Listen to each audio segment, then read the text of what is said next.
പെട്ടെന്നൊരു chicken fry തയ്യാറാക്കാം. 1/2 kilo chicken ചെറുതായിട്ട് കട്ട് ചെയ്തെടുത്തിട്ടുണ്ട്.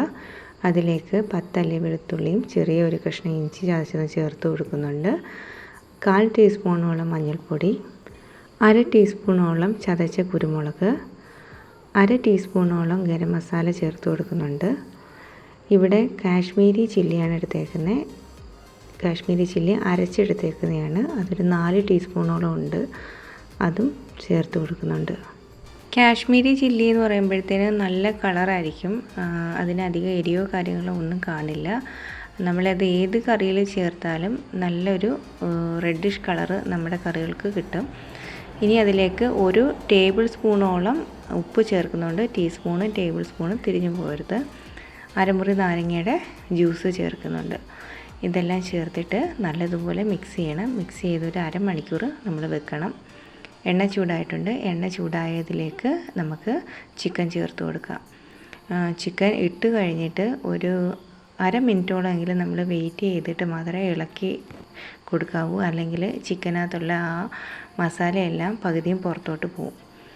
അതല്ലെങ്കിൽ നമ്മളിതിനെ ലൈറ്റായിട്ട് കോൺഫ്ലവർ കോട്ടിങ്ങായിട്ട് ചേർക്കാം. ഇത് ഞാൻ അങ്ങനെയൊന്നും ചേർക്കാതെ വളരെ സിമ്പിളായിട്ട് നമുക്ക് വീട്ടിൽ പെട്ടെന്ന് ഉണ്ടാക്കിയെടുക്കുന്ന ഉള്ള ഐറ്റംസ് വെച്ചിട്ട് ഉണ്ടാക്കിയെടുക്കുന്ന ചിക്കനാണ്. അപ്പോൾ കോൺഫ്ലവർ ചേർക്കുന്ന നല്ലൊരു മെത്തേഡാണ്. നമ്മളിപ്പോൾ എണ്ണയിലോട്ട് ഇട്ടിട്ട് അര മിനിറ്റോളം കഴിഞ്ഞിട്ടുണ്ട്. നമുക്കിനി അത് പെതുക്കെ ഇളക്കി കൊടുക്കാം. ഒരുപാട് കുത്തി ഇളക്കിയൊന്നും ചെയ്യരുത്. വളരെ സാവധാനത്തിൽ വേണം നമ്മൾ തിരിച്ചിട്ട് കൊടുക്കാൻ. അല്ലാതെ നമ്മൾ ഈ ഹോട്ടലിലൊക്കെ ചെയ്യുന്ന പോലെ അവർ വലിയ എമൗണ്ടിൽ എണ്ണയിലിട്ട് പൊരിക്കുന്നുണ്ട്. നമ്മൾ വീട്ടിൽ ഉണ്ടാക്കുമ്പോൾ ഇതുപോലെ പെതുക്കെ വേണം ഓരോന്ന് ചെയ്തു തുടങ്ങാൻ. അല്ലാതെ പെട്ടെന്ന് നമ്മൾ ചിക്കനായാലും മീനായാലും ഇങ്ങനെ കുത്തി ഇളക്കി എടുക്കരുത്. ഈ കാണുന്ന എല്ലാ പതയും മാറിയിട്ട് നമ്മൾ ചിക്കൻ എണ്ണയിലോട്ട് ഇടുമ്പോൾ ഒരു പത പോലെ ഉണ്ടായിരിക്കും. അത് മൊത്തം മാറി ഒരു ലൈറ്റ് ബ്രൗൺ കളറാവുന്നതാണ് ഇതിൻ്റെ പരുവം.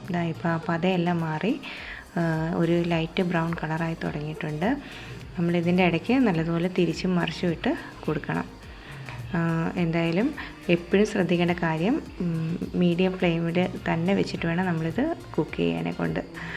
ഇപ്പോൾ ഏകദേശം നമ്മുടെ ഫ്രൈ ആയിട്ടുണ്ട്. ചിക്കൻ്റെ ഒരു ബ്രൗൺ ഗോൾഡൻ ബ്രൗൺ നിറമായിട്ടുണ്ട്.